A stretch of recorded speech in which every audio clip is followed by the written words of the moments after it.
All right, folks, this final video is about taking Cornell Notes from an article or some sort of primary or secondary source that's not your textbook or a YouTube video. This particular one, as you know, is an opinion editorial or an op-ed by Zaid Rad al-Hussein, who is the UN High Commissioner for Human Rights.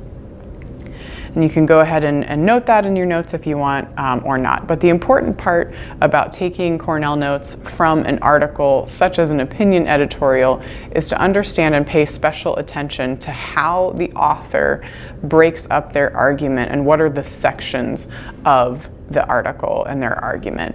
As you can see, Mr. Bender is writing the first section using the Harvard method on the history of the Universal Declaration of Human Rights. And Hussein talks about it being drafted in 1948 and the generation that drafted it living through a lot of atrocity, and that they were the people who made the commitment to this Universal Declaration of Human Rights. That's going to be the first section that Mr. Bender is taking notes on. So as you're reading this article, you're going to want to be looking for the author, in this case Hussein, to be making a transition point. And for this particular article, Hussein is pretty clear about that when he says in the fourth or fifth paragraph down, "But that generation is departing quickly, and with them the living memory."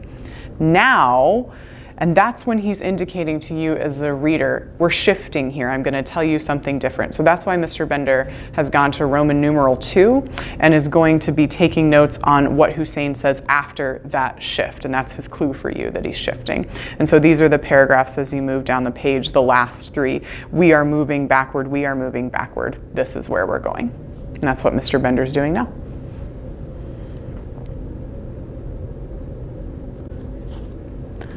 Yep, so the squiggles on the paper represent the rest of the notes that we're not going to take time in this video to show you taken out, but they will be on Canvas typed out for you to look at after you've taken your notes to ensure that you're taking down the proper detail and examples that Hussein takes out in the article. But to call your attention to the final transition point in the article that can indicate a shift for you and another, moving on to another topic, is when Hussein says, "We are at a pivotal moment in history now," and he goes into talking about what is happening and lists off examples of Syria and Myanmar and what he's learned as High Commissioner. And that's his final kind of point of his argument that he wants to call your attention to as a reader.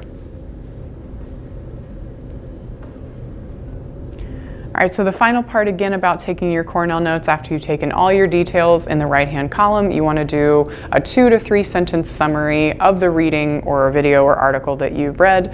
This one is pretty straightforward. You're just going to indicate that the UN High Commissioner for Human Rights believes that the commitment to global human rights is under threat, as the last generation that created this Universal Declaration of Human Rights has died off. With them has died the commitment and memory to why they were necessary in the first place. After you finished your summary, you of course transition back to questions. And for the questions, you want them, even in an article, to correspond to the part of the argument that relates to the whole opinion editorial. So in this case, Mr. Bender is going next to Roman numeral 1.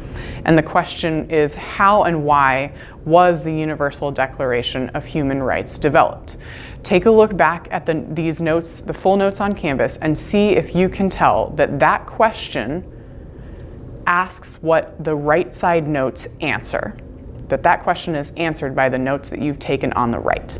And that connects that portion of your notes to the whole overarching argument of the article. As he moves down to Roman numeral 2, he's asking the question, what is happening to the commitment to human rights in the world today?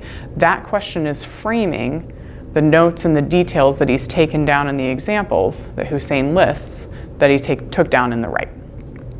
And as he moves on to the deeper level question, this is something that he's asking about: if countries are committed to the Universal Declaration of Human Rights, why haven't they intervened in situations, and what will happen to this commitment moving forward if there's a precedent set for not intervening? And obviously he's not writing all that down, but you can come up with the deeper level question that you'd like to as you read this article and you synthesize it with the other two assignments that you've done over the Universal Declaration of Human Rights.